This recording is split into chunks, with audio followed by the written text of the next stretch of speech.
Battery চালিত রিকশার লাইসেন্সই নেই সড়কে চলাচলের, আবার সেই রিকশায় সাঁটানো ব্যক্তির ছবিযুক্ত লাইসেন্স, যেখানে রয়েছে কিউআর কোড। অভিযোগ, স্বপ্না হিজরা নামে তৃতীয় লিঙ্গের একজন প্রায় 1000 রিকশার সড়কে চলাচলের অনুমতি দিয়ে নিয়মিত আদায় করেন চাঁদা। সালমান হোসেনের ক্যামেরায় আসাদ ভুঁইয়ার অনুসন্ধান। রাজধানীতে ব্যাটারি চালিত রিকশার লাইসেন্স দেয় না সিটি কর্পোরেশন বা অন্য কোনো সংস্থা, যে কারণে সড়কে এখনও অবৈধ এই বাহন। ব্যক্তি এবং নানা প্রতিষ্ঠানের টোকেন টিকিট নিয়ে দিব্যি শহর ঘুরে বেড়াচ্ছে এসব রিকশা। যাত্রাবাড়ি, জুরাইন, ধোলাইখাল এবং সদরঘাট এলাকায় চলে যেসব ব্যাটারি চালিত রিকশা, এগুলোর বেশিরভাগের সামনেই পাওয়া যায় একটি কার্ড। বলা হচ্ছে সড়কে চলাচলের এটিই নাকি বিশেষ অনুমোদন। এই ছবি দেওয়ার মানে কি? এই ছবি দেওয়ার মানে আমাদের আর কি রোড লাইসেন্সটা এখানে এই ছবিটাতে আমরা টাকা দিই, টাকা দিলে আর কি হারা যত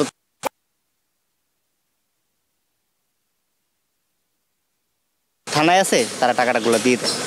হ্যাঁ, আমাদের আর কি কোনো সমস্যা হয় না।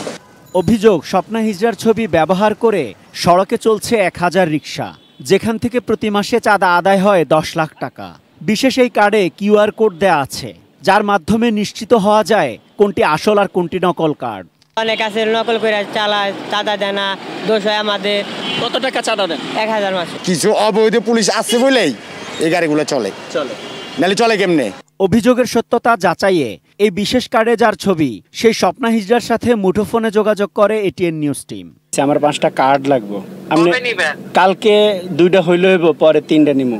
না নিলে 5টাই, 2টা 3টা করে দেই না, আমি দিলে একবারে দিয়ে দিই, পরে আর দেই না। এবার স্বপ্না হিজরার সাথে সরাসরি যোগাযোগ। ব্যাটারি চালিত রিকশায় তার ছবিযুক্ত বিশেষ কার্ড আর মাসে 10 লাখ টাকা চাঁদা নিয়ে প্রশ্ন করলে অস্বীকার করেন তিনি। তবে বিশেষ কার্ড কেন, এর জবাব দিলেন। আমি কোনো কার্ড ব্যবসা করি না, আমার নিজস্ব গাড়ি আছে। যেহেতু আমাদের কার্ড যেন নকল না করতে পারে, যেন চিনা যায়, তার জন্য আমাদের গাড়িতে আমাদের ছবি লাগিয়ে দিচ্ছি। আমার গাড়ির পিছনে অনেকজনই ছবি ছিঁড়ে আমি অনেকজনকে ধরছি যে নকল করে, তার জন্য আমি এটা কিউআর কোড বসিয়েছি, জানি চিনতে পারি যেটা আমার নিজস্ব নিজের গাড়ি। পুলিশ বলছেন স্বপ্না হিজরার এই বিশেষ কার্ড অবৈধ, প্রতিদিনই তারা ব্যবস্থা নেন।